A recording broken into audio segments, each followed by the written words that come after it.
All right, so hopefully the joke there was a little entertaining, and now we're going to move on to looking at percent error here and really what it is. So this is the equation here that you need to get. You need to know this equation here. This one's the important equation here, to know this equation.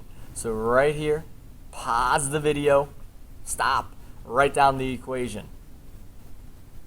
All right, hopefully you pause the video to write down the equation here. If you're more of a book definition, you like words here, there's a percent error talking about it in words. It's really the difference here between some type of experimental value. So something that you're going to calculate, you're going to crunch in the lab, you're going to find it in the lab, versus an accepted value. This is an accepted number like that you calculate at your desk. Basically, it's the theoretical value that you would get. Some people say it's the experimental minus the theoretical divided by the theoretical. We can say this is the exact same thing as percent error is the experimental minus the accepted divided by the accepted. The accepted value here is just the value that, because hundreds of thousands of researchers have done an experiment over and over again, they've come up with a value that is accepted. Certain densities. We know the density of water is 1. That's the accepted value for it. If you did math and you did an experiment and you found the density of water to be like 2, then we're going to say, whoa, you did something wrong. There was quite a big percent error that you have there. And that's what we're going to look at, and we'll go ahead and take a look here at an example problem. Again, make sure you put this example problem down. So you're in the lab here, and a student measures the mass and volume of a substance, which gave the density of 1.4 grams per mil. The accepted density of the substance is 1.3. Calculate the percent error. Now I'm saying here use the guess method. If you remember what this is where you write down your given, unknown, equation, substitute, and solve. So we'll go ahead and start here with our givens. Basically, we're given here the density of 1.4 grams per mil, okay? And the student measures the mass and volume of a substance and gets this. So the given here of 1.4 grams per mil, that's our density. We know that is going to be the experimental value, okay? That's the experimental value that we have right there. Now, our density here is actually accepted. So we're also given here our accepted value, which is 1.3 grams per mil. Okay? So go ahead and jot that down. Our unknown here, we're asked to find percent error. And then our equation, that's where the E comes into play here. What is our equation for percent error? And if you don't remember, we can look back right here.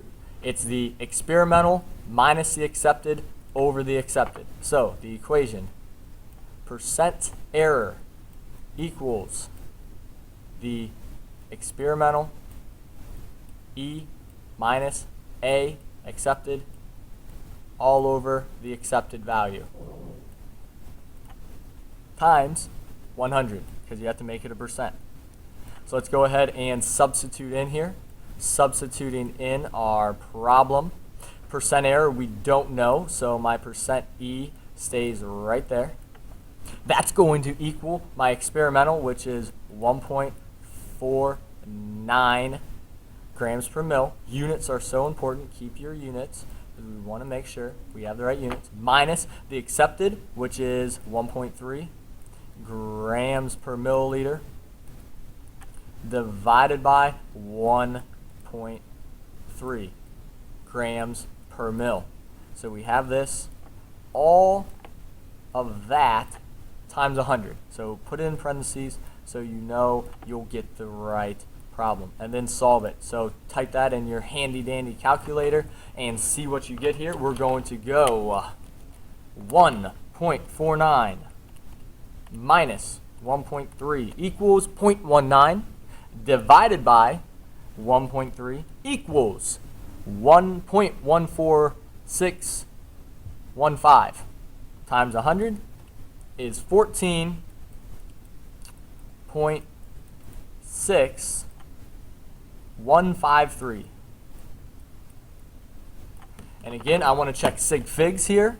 So let's look and see. In my problem, I was giving 3 sig figs in the problem. My answer should have 3 sig figs, so I go 1, 2, 3 sig figs. I'm going to use my 4th sig fig to round my 3rd. So my rounded answer here is 14.6%. Put the percent sign because it's percent error. All right. Now, sometimes students are going to ask here, all right, well, what happens if this number is bigger than this one? So my accepted is bigger than my experimental, and you're going to get a negative number. And that might happen. But if you have a negative number, that just means that you're off, you're below where you should be by that percentage. So really, percent error here can be plus or minus. Some people will take the absolute value of the percent error just to keep it always a positive number. But know that if you get a negative number here, it's okay. That means you're just below where you really should be. So that's percent error. I want to move on to and take a look at data